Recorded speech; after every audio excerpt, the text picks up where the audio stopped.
અત્યારે તો ઓનલાઈન શીખવાડે. આ મંત્ર બોલો તો આકસ્મિક ધન લાભ થાય, તો પાછા એ મંત્ર બેઠા બેઠા વાંચે. વાંચો છો ને? મંત્ર તો આવડતો ના, લાવો ટ્રાય તો મારીએ, આવી જાય. ઠીક છે, જય માતાજી. હા, શું ખોટું?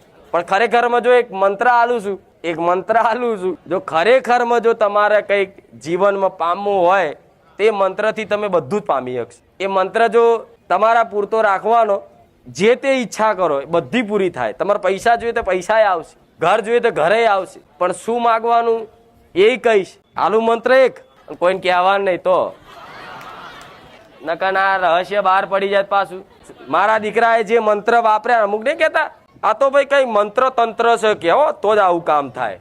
તો માતા કહું છું, હા મંત્ર છે, જાહેરમાં આલું છું, તાકાત હોય વાપરો, લઈ જુઓ મંત્ર, ઉચ્ચારણ કરી જુઓ. આ શું ખોટું? કઈક ભુવાઓ આવું એકબીજા વાતો કરે, આ તો ભાઈ સાધના વાળું છે. એટલે જ કે આમ રસ્તા બતાવો છે, ઘેર પહોંચી જાય છે. અહીં બેઠા બેઠા કે આખું લોકેશન હાલે છે, એટલે કે આ કાનમાં વાતો કરવા વાળું છે. ચોકથી સાધીને લાયા છે. કોઈ તો કે એક દાડો ગદા પકડી હતી ને મેં, માતાએ એક ભાવી કે આલી હતી ગદા, કે લો માતાજી આ ગદા ભાવથી લઈ લીધી ગદા, અને ગદા પકડી રાખી મેં તો ઘડીક. તો કે હનુમાનજી સાથેલા છે,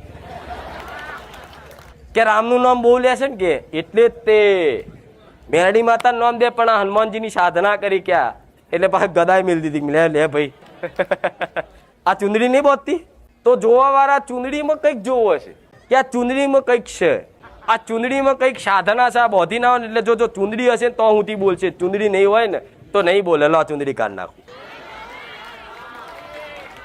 પેલા એવું કહેતા હતા કે આ કાળી ચુંદડી કંઈક છે, કે જો કાળી ચુંદડી ઓઢે છે, અને આ કાળી ચુંદડી ઓઢે ને તારે તે બધું આકાશ પાતાળનું બધું કે મેરડી માતા ધૂણીને ફેદી વરે છે, એટલે આ સાધના છે કે આ ધાબળામ કે, એટલે ચુંદડી બદલી નાખી. લે એટલે આ જગતમાં હું મેરડી એ છું કે મને કોઈ ના ઓળખી શકે.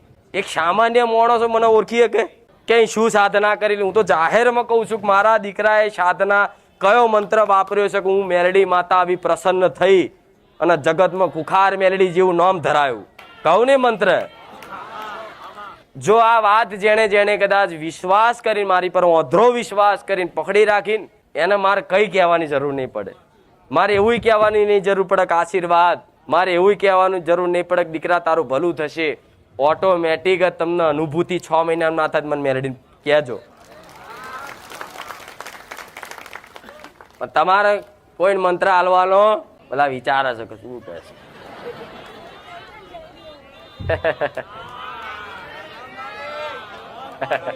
જાહેરમાં કહું છું, માતાજીના દીકરાએ જેવી તપસ્યા કરીએ છીએ, વિચાર થાય છે કે મારી ધન છે તારા દીકરાને, તારા દીકરાની ભક્તિને આવું કહો છો ને તમે, જેવી એને તપસ્યા કરીએ છીએ કે તમારા જેવી માં મળી. થાય છે ને બધાને વિચાર. કોઈ આવી ગુપ્ત રહસ્ય કોઈ બતાવે? હું જાહેરમાં કહું છું કે મારા દીકરાએ કોઈ એવા તપ નહીં કર્યા કે આમ એક ધારી બેહીન 25 દાડા મહિના સુધી ભૂખે તરસે એક ધારી બેહીન મને પ્રગટ કરી. કોઈ દાડ નહીં. કોઈ દાડ મારા દીકરાએ લો હું એવું કહીશ તો તમે બધા પાછું ઉપવાસ બંધ કરી દેશો. તમે જે રીતે કરતા હોય બધાની ભક્તિ અલગ અલગ હોય, એટલે મારા દીકરા જેવું ના કરવા જવાય. થાય મારા તમે જેમ 500 કિલોમીટર ચાલીને આવો છો, મારો દીકરો 500 કિલોમીટર નહીં કોઈ દા ચાલ્યો. એવું કહેશે કે મારી આ તો મારા કરતા મોટા ભક્તો તારા 500 કિલોમીટર આવવામાં, તારા માટે તો 50 કિલોમીટર નહીં હેડ્યો કોઈ દાડો. એ જાતે એવું કહે છે કે મારા કરતા તારા ભાવિક ભક્તો મારા કરતા મોટા ભક્ત છે.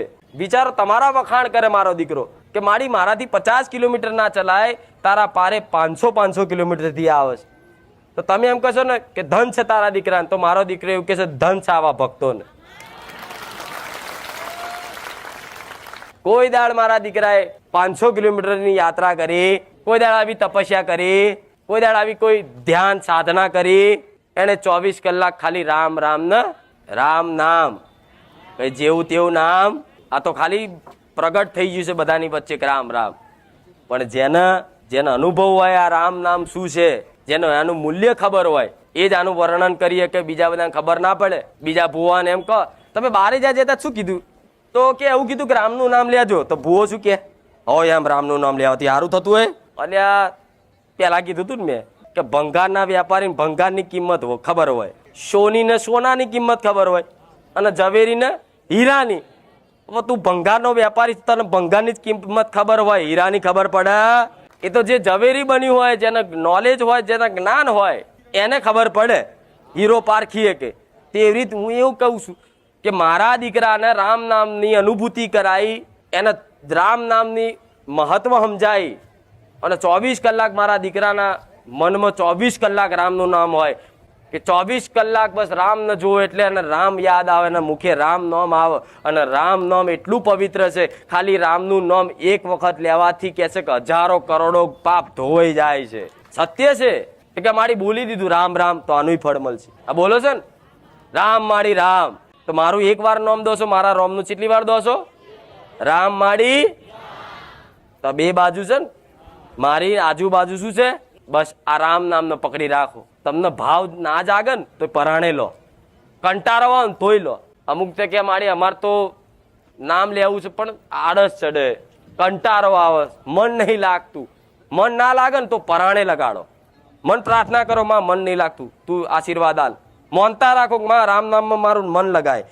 હું એવું કહું, રામ નામ જો તમારા જીવન ઉપર આવી ગયું અને તમે હૃદયપૂર્વક લેવાનું ચાલુ કર્યું, એ દારથી તમારી ઘરની કુળની માતાને ભગવાન મારો રોમ મારા જેવું સતના હાલત મને મેલડીને કહેજો. તો આ સત છે ને ખાલી રામ નામનું જ છે. હું આવું તોથી રામ રામ રામ રામ રામ 24 કલાક ચાલુ જ હોય. એ રામનું નામ તમે લાવી દો મુખે, ના આવો તો પરાણે લાવો. એટલે તો ચોપડીઓ નહીં છપાઈ, એક એક એક એક કરી લઈ જવાની, લખવાનું. અને ઘેર આ છપાઈ ના હોય તમારે ઘેર નહીં. પેલા ગણપતિ દાદાનું નામ લખું, જો બતાવું. પેલા શ્રી ગણેશાય નમઃ એવું વચ્ચે લખવાનું, પછી મને મોનતા લખવાનું શ્રી બહુચર માતાય નમઃ, મેરડી માતાય નમઃ, તમને જે આવડે. પછી તમારી કુળદેવીનું નામ એમ કરી લખી અને રામ નામની કદાચ ચાલુ કરો ને, તે લખો, તમારથી લખાય એટલું. લખતા લખતા લખવા એટલે આલું શું કે લખશો ને તો તમારા મુખે આવશે. પછી જોઈ દાડો તમારા મુખે 24 કલાક નામ ચડી ગયું ને એટલે લખવાની જરૂર પડશે. આ ટ્રાય કરો તો કરી જોજો કે આમાં ચમત્કાર થાય છે. 100% થશે. કંઈકને માનતા એવી રાખી કે માં તારા પારે 11 ચોપડી રામ નામ લખીને આપીશ, કોમ કરી આલજો. મેં કરી આલ્યું છે. તો રામ નામ તમે લો છો એમાં હું તમારા શું કામ કોમ કરું? રામ નામથી તમારું ભલું થાય છે, હું જોઉં છું. પહેલા સતયુગમાં દેવ માતાજીને પ્રાપ્ત કરવા માટે, કુળદેવીને પ્રાપ્ત કરવા માટે કેટલી સાધનાઓ કરે ખબર છે ને? આમ હજારો વર્ષ એક ધારી બેહી ઝાડ નીચે ભૂખ્યા તરસ્યા, શિયાળો ઉનાળો ચોમાસું વાવાઝોડું વરસાદ કેટલું બધું આવે, માટીના ઢેર ઢગલા થઈ જાય, શરીર પર માટી ચોંટી જાય, નાગ ઉપર બેહી જાય, જાનવરો આવે, બધું કેટલું આવે ને. તો એક ધારી બેહી રહે તાર ભગવાન પ્રસન્ન થાય. બોલો તમારી ભક્તિથી પ્રસન્ન થઈ ધરતી પર આવ્યો. તમારે શું જોઈએ છે? તેમ કે મારે આ જોઈએ છે, વરદાન આલે. તો અત્યારે આવા કળિયુગમાં કોઈ એવી તપસ્યા કરવાની જરૂર નહીં. આ કળિયુગમાં ખાલી મારા રોમનું નામ ખાલી મુખે લાવી દો અને ચાલુ રાખો. હું મેલડી એવું કહું છું, વરદાન બરાબર જો ફળ ના લાવું તો મેલડી મટી જાય. કોઈને કેન્સર થયું હોય ને, કેન્સર યાદ રાખજો, કોઈને કેન્સર થયું હોય તો કંઈકના કેન્સરો મટ્યા છે, લખવાય મટ્યા છે મારા પારે મોનતા રાખવાથી. કદાચ મોનતા રાખો ને છતાંય કદાચ કેન્સર તમારું મટતું ના હોય, કોઈ તમારી બીમારી મટતી ના હોય, કોઈ તમારું કામ થતું ના હોય, બધું પ્રાર્થના કરીને થાક્યા, પ્રયાસ કરીને થાક્યા, બધું કરીને થાક્યા, છતાંય તમારું કામ ના થતું હોય ને, પણ જો કામ યોગ્ય હોય અને તમને બહુ મજબૂરી વાળું હોય તો રામ રામ રામ રામ રામ લખી અને 1 લાખ કે 1.25 લાખ મંત્ર પૂરા કરીને મને મેલડી ના લો. જો તમારું ધાર્યું કામ ના કરી આલું તો એ રામ નામ લખીને મારે કઈ મારા ભગવાનને તો દરબારમાં જમા કરાવીશ, પણ તમારા મુખે આવશે એમાં હું મેલડી રાજી છું. કરશો કે નહીં? મારા દીકરાનો જે સાધના કહેતા ને, શું કર્યું તો આટલું માતાજી પ્રસન્ન થયા. મારા દીકરાએ રામનું નામ જ લીધું છે, સેવાનો ભાવ રાખ્યો, દરેક ઉપર દયા રાખી. બસ આ જ બીજું કોઈ રહસ્ય. અને એવું જો રહસ્ય હોય ને, જો ચારે ગાદી પર બેન જુઠ્ઠું ચારેય બોલું નહીં. બધા તો દુનિયા બધું કે, પણ જો એવું મારા દીકરાએ જો અંદર ખોને કોઈ સાધના કરી હોય ને તો આવતા રવિવારથી ગાદી મારો ભગવાન બંધ કરાવી દે. લો, ચારે ના થાય. કોઈ સાધના નહીં, કોઈ મંત્રો નહીં, ખાલી રામનું નામ અને મારા પ્રત્યેનો એક પ્રેમ ભાવ રાખ્યો છે. મારા હક અધિકાર સમજી અને બસ એને ભક્તિ જ કરીશ. બધા ભૂવા તો આટલી ને આટલી મારાઓ ફરીને બેરીને ફરે. મારા દીકરાના આડેદાર જુઓ ને તો કોઈ મારા ના દેખાય. તમને લાગે જ નહીં કે કુખાર મેરડીનો દીકરો છે. ચમ? ભક્તિ દેખાવ કરવાથી ભક્તિ નહીં જાગતી. અંદર જ અંદર રાખો. અમુક તો આજ નવા ભક્તિ લાગે એટલે આવડો મોટો ચોલ્લો મારા જગતમાં બતાવું મોટો ભક્ત છું. અંદર તો હું માતા જ જોડતી તું ચેવો છું. આ શું ખોટું? તારે દુનિયા મજાક બનાવો ને. હવે સાધુનો વેશ પહેર્યો હોય, સાધુ જેવા કપડાં પહેર્યા હોય, ચોલ્લો એવો કર્યો હોય અને ચોક નોનવેજ ખાતા હોય એવાય જોયા છે. સન જોયા છે ને, સાધુનો વેશ પહેર્યો અને બોટલ દારૂ વડારે. અરે તમે હાથે કરીને ધતિંગ આડંબર કરો છો તો ધર્મ પ્રત્યે કોકની આસ્થા તૂટત ને. આ જોજો બધી જગ્યાએ આવું થાય છે જ.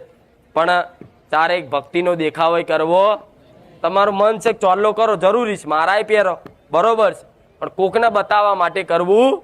અને રામ નામ લેતા હોય ને તોય તે કોકને આ ગુપ્ત રાખવાનું, હંમેશા યાદ રાખવું. તમે પછી રામ રામ રામ આખા સોસાયટીમાં ફરી એમ ના ખબર પાડતા, એ ફળ નહીં મળે. તમે ને કહેતા ભક્તિ હંમેશા ગુપ્ત રાખવી.